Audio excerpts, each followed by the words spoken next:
Amigos y amigas, por tercer año consecutivo, el presidente de la República, Gustavo Petro, está demostrando su compromiso con los sectores más olvidados del país al celebrar la Navidad junto a los ciudadanos en condición de calle. En un evento lleno de humanidad y significado, estas personas fueron recibidas con música en vivo a cargo de la orquesta del IMPEC, actividades recreativas y un espacio cercano para dialogar con el presidente de la nación. Ahora, la jornada también tuvo como eje central la tradicional novena de aguinaldos, un acto religioso profundamente relacionado con la cultura de la Iglesia Católica que antecede la celebración de la Nochebuena, la segunda celebración más importante para los cristianos en el mundo. Precisamente el presidente Petro aprovechó este momento y estas festividades de reconciliación y de acogimiento al más vulnerable para invitar al padre Darío Echeverri, quien lideró una lectura muy conmovedora llena de un mensaje de unión y solidaridad, valores que ciertamente cobran especial relevancia durante estas fechas y además se relaciona mucho con los mensajes del sumo pontífice de la Iglesia Católica en acoger a los más pobres del mundo. El gesto del presidente Gustavo Petro ciertamente no solamente resalta la sensibilidad social que se le conoce al presidente Petro, sino que también recuerda la importancia de incluir a los sectores más vulnerables en los momentos muy significativos del país, en los momentos que marcan el acontecer de la vida diaria, de las fechas importantes. Una Navidad ciertamente distinta, donde la política se puede transformar en empatía y acción directa. Y es prácticamente el discurso que el presidente Petro ha sostenido desde que asumió su administración, sobre todo porque el mandatario dijo que su gobierno tiene que mostrarse más allegado a los sectores más pobres del país y por tanto falta mucho por hacer. Durante el evento se entregaron placas conmemorativas a 4 ciudadanos en condición de calle que con esfuerzo, resiliencia y el apoyo de programas institucionales lograron transformar sus vidas. Además, hay un momento muy especial de recreación musical protagonizado por estos habitantes de calle que, con talento y creatividad, demostraron el poder del arte como herramienta de inclusión. Hay también un momento lleno de significado, que es cuando un representante de los invitados entregó al presidente Petro una pintura y una figura en madera como un símbolo de gratitud y reconocimiento hacia el liderazgo del presidente y el enfoque social de su gobierno. Este es un evento único, porque ningún otro mandatario había realizado este tipo de encuentros en la historia reciente de nuestro país. El presidente Petro no solo organiza este tipo de encuentros desde que asumió la presidencia, sino que también comparte un almuerzo con los habitantes de calle, acompañado, según las fotografías que pudimos ver, por sus 2 hijas, consolidando un mensaje ciertamente que está cercano, empático desde que asumió la presidencia, desde que es el presidente de la República. Vamos a escuchar parte del discurso del mandatario corto, a diferencia de otros de los que estamos acostumbrados del mandatario. Escuchemos al presidente de la República. Con el padre Echeverri tuvimos una bonita experiencia hace unos años cuando era alcalde de Bogotá. Él era párroco del voto nacional, que espero esté completamente restaurado porque empezamos la restauración del voto en aquel entonces. No sé si se habrá terminado la restauración de una iglesia icónica de Colombia, porque allí en esa iglesia, y quizás se llama así, voto nacional, se firmó una paz entre grupos que en ese entonces se mataban entre sí, liberales y conservadores, y allí hubo un acuerdo de paz hace mucho tiempo. Por eso la iglesia es no solamente un recinto religioso, sino también un patrimonio histórico de Colombia. Padre Darío Echeverri estuvo conmigo en un cabildo abierto de habitantes de calle. Fue la primera vez que nos reunimos allá cerca a la parroquia, en un salón. Habían cerca de 300 habitantes de calle en ese momento, del Cartucho, que estaba ahí mismo. De eso algo quedó grabado. Los periodistas no, sino los de prensa del gobierno, siempre sacaban eran los discursos del alcalde y no lo que hablaba la gente. Y varias de esas piezas de participación popular se perdieron. Uno con los habitantes de calle y tiempos después con trabajadoras sexuales, cerca de 400, dos cabildos que para mí no se me olvidan, fueron hermosísimos, un poco incómodos los funcionarios de ese entonces, incómoda la escolta porque tenían mucho temor, y con el padre nos sentíamos seguros de que no iba a pasar nada porque estábamos entre seres humanos que se trataban como iguales. Allí los habitantes de calle fueron expresando sus opiniones, sus necesidades que sentían en ese entonces, sus análisis incluso muy profundos de todos los cabildos que realicé en la ciudad de Bogotá, en la Bogotá humana. No tuve uno más profundo en sus ideas que el de habitantes de calle. Ahí descubrí que la inteligencia y el alma quizás sean la misma cosa, que el espíritu del ser humano nunca se rinde, siempre ante la adversidad más grande, aún en el fango, es precisamente en esos momentos de mayor desesperanza donde crece la esperanza. La esperanza no es un estado pasivo, no es esperar un milagro, con el perdón del Padre, quieto. La esperanza es un actuar inmediato, hay que actuar para salir hacia adelante, para transformar las cosas. Y ese espíritu de esperanza que yo encontré en el Cabildo Abierto de Habitantes de Calle de Bogotá, construyó una política pública. El cartucho ya no existe. Allí los habitantes de calle eran utilizados por mafias que vendían sustancias en la ciudad.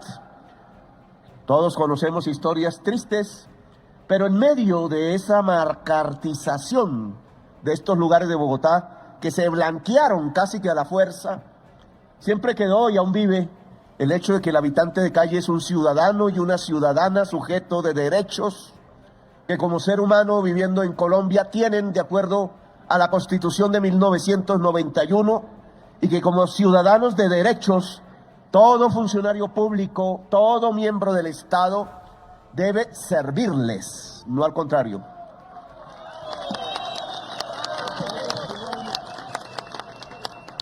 Servidor público, dice la Constitución. Eso es difícil de alcanzar, porque a pesar de que la Constitución lo ordena, el funcionario público, por muy alto que tenga el cargo, incluido presidente de la República, debe servirle a todos y todas las ciudadanas de Colombia, ser su sirviente, para ponerlo en otros términos, y entre más débil, entre más discriminado, entre más necesidades tenga esa ciudadana o ese ciudadano, más sirviente tiene que volverse el presidente de la República. Esa ha sido mi filosofía, que creo que es una filosofía democrática. Democracia no es aristocracia. Estos palacios que comenzaron a construirse, porque aquí al ladito, a mano derecha entrando, era la casa de Antonio Nariño, mucho más humilde, se alcanza a notar. Era la casa pequeña de él. Recuerden que Antonio Nariño fue también alcalde de Bogotá a los 21 años. Y fue el primero en fundar un periódico. Era un periodista. Y al dominar el arte del periodismo, decidió, a la luz de las velas, porque no había energía eléctrica, coger un diccionario español-francés y coger cada palabra en francés de un libro prohibido que se llamaba Los Derechos del Hombre. No pusieron ahí derechos del hombre y de la mujer, porque en ese entonces consideraban que la mujer no tenía derechos. Solo las luchas sociales, como la que empezó a hacer Antonio Nariño, que aquí habitaba, empezaron a construir un memorial de derechos para todos y todas las personas que constituyen ser seres humanos. Y solo así hemos aprendido que el Estado está al servicio del ciudadano y no al revés. Sin embargo, a muchos funcionarios se les olvidan esas lecciones de la historia y creen que el funcionario es un rey, creen que es una reina, creen que esto no es una democracia ni una república, sino que creen que es una aristocracia y una monarquía absoluta. Y por eso durante muchos gobiernos dejaron asesinar a habitantes de calle que desaparecían. de las calles. Después, en alguna foto, con las botas al revés, aparecían sus cuerpos vestidos de guerrilleros. Fueron destruyendo seres humanos porque creían que al habitante de la calle se le podía golpear con el bolillo o llevarlo permanentemente al calabozo, porque si tenía una sustancia en su bolsillo, entonces dejaba de ser ciudadano y pasaba a ser esclavo. Tanta podredumbre hubo en los gobiernos que para ocultar la existencia en una sociedad que produce el habitante de calle, porque el habitante de calle no es una decisión libre de la persona, sino que es el producto de una sociedad que no da oportunidad, que pone a competir a los seres humanos como si se tratara de caballos puestos en carrera, y entonces el que pierde tiene que ir a la alcantarilla, tiene que ir al calabozo, tiene que quedarse en el fango porque es un perdedor sin oportunidades, porque ese tipo de sociedad es la que produce la persona más necesitada, el joven sin oportunidad, el campesino sin tierra, la mujer que no le queda otro recurso para darle leche a sus hijos que ir a la calle o al bar y vender su cuerpo, o el habitante de la calle. Esa es la historia de este país, amigos y amigas, y el presidente Petro la tiene muy presente porque el principal paso para superar estos actos de violencia es reconocer nuestra historia y hacer todo lo posible, no repetir lo que hemos llegado hasta el borde de una sociedad que no respeta los derechos humanos. Y en este discurso el presidente Petro también hace una aclaración muy importante para aquellos detractores del Ministerio de la Igualdad, que tiene una función crítica por los medios de comunicación, por la extrema derecha del país y sobre todo porque les dice que al presidente Petro, al gobierno nacional, que eso del Ministerio de la Igualdad no sirve, que eso solamente es burocracia. Pero claro, burocracia porque durante años una política social de esos gobiernos no se centró en ayudar al más vulnerable, no se centró en atacar de raíz el problema de la desigualdad social en Colombia y de la pobreza. Y por eso el presidente Petro dice que como si fuera verdad que ese ministerio no se necesitara porque son burocracias y resulta que ese ministerio creado no existía en el Estado a nivel nacional para tratar a la señora trabajadora sexual, para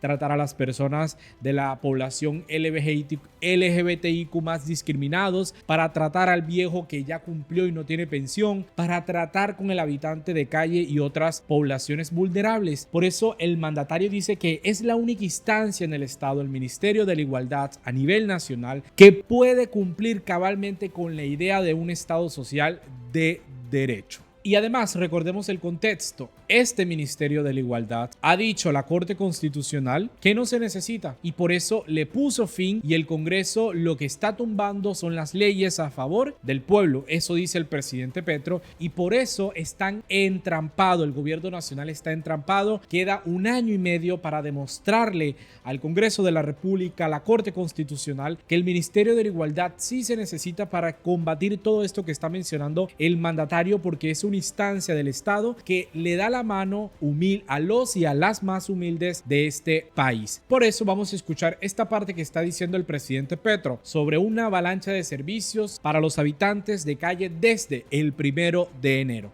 Escuchemos. Luego estamos entrampados. Queda un año y medio para demostrar que se necesita una instancia del Estado que le dé la mano a las y los más humildes de Colombia.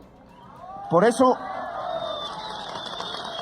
no me gusta que para el tercer año de gobierno el discurso sea vamos a, porque remite al futuro, remite a una promesa, y un gobierno que empieza el tercer año ya no promete, cumple. Luego el balance es qué hemos hecho, lo que vamos a hacer. Y creo que hay un déficit de hechos. No tanto por Bogotá, donde debemos fortalecer en la Secretaría de Integración muchos de los programas, porque ya hay experiencia, ya hay de dónde seguir. Pero miren que en Medellín están golpeando con la policía a los habitantes de calle. ¿Dónde está el Ministerio de la Igualdad ya? Miren que en Cali también golpean a los habitantes de calle en las calles como si estuviéramos en la Bogotá de hace 30 años. ¿Dónde está el Ministerio de la Igualdad allá? En Barranquilla consideran que el habitante de la calle sigue, es la palabra horrible que han utilizado, siendo un desechable, como si los seres humanos fuéramos desechables. Todo ser humano es absolutamente vital e importante para la existencia humana. Entonces dice, dado que no estuvo la ministra de la Igualdad, dice, yo quiero que desde el 1 de enero haya una avalancha de servicios hacia los habitantes de calle de Medellín, de Cali, de Barranquilla, de Bucaramanga, y un fortalecimiento de los programas que ya están instalados en Bogotá.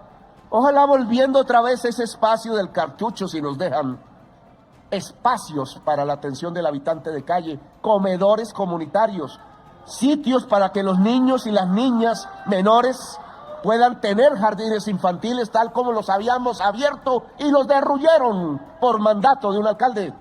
Sitios donde se puedan poner las empresas cooperativas comunitarias porque los habitantes de calle pueden trabajar.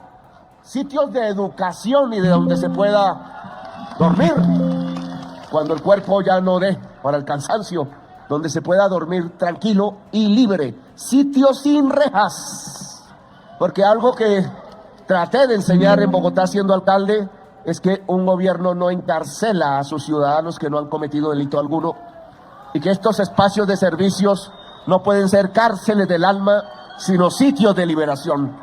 Así que desde el 1 de enero espero una avalancha real de trabajo social en los sitios donde están los habitantes de calle, no en estas oficinas, que son para reyes y reinas, y de los cuales nosotros ya no deberíamos ni utilizar, porque nuestro sitio de trabajo es la calle, el campo y el barrio popular de Colombia. Bueno, les deseo una feliz Navidad, un próspero año nuevo. El año entrante va a ser un año de luchas, va a ser el año del pueblo colombiano, va a ser el año de la democracia colombiana, donde decidamos si volvemos al pasado o definitivamente nos atrevemos a levantar la bandera de Antonio Nariño, la bandera de Bolívar, la bandera de la libertad, de la democracia y de la igualdad de los seres humanos en Colombia. Gracias por haber venido, muy amables. Ok, amigos y amigas, ese ha sido el discurso del presidente Gustavo Petro mientras compartía con los habitantes de calle un almuerzo que se convierte en el tercero que hace su administración, un gesto verdaderamente que revive el espíritu navideño, sobre todo desde las instancias del poder. Mientras prepara este video para ustedes, el mandatario se encuentra en Zipaquirá, también con ciudadanos vulnerables, que va a compartir la tradicional novena de aguinaldos. Por supuesto, toda la información va a estar en este canal para que usted escuche al mandatario y vea qué está pasando desde el gobierno nacional. Mil gracias por conectarse. Los invito a que compartan esta importante información, información valiosa que todos deberíamos de ver para que estemos bien informados. Mil gracias, de verdad. Nos vemos en una próxima oportunidad.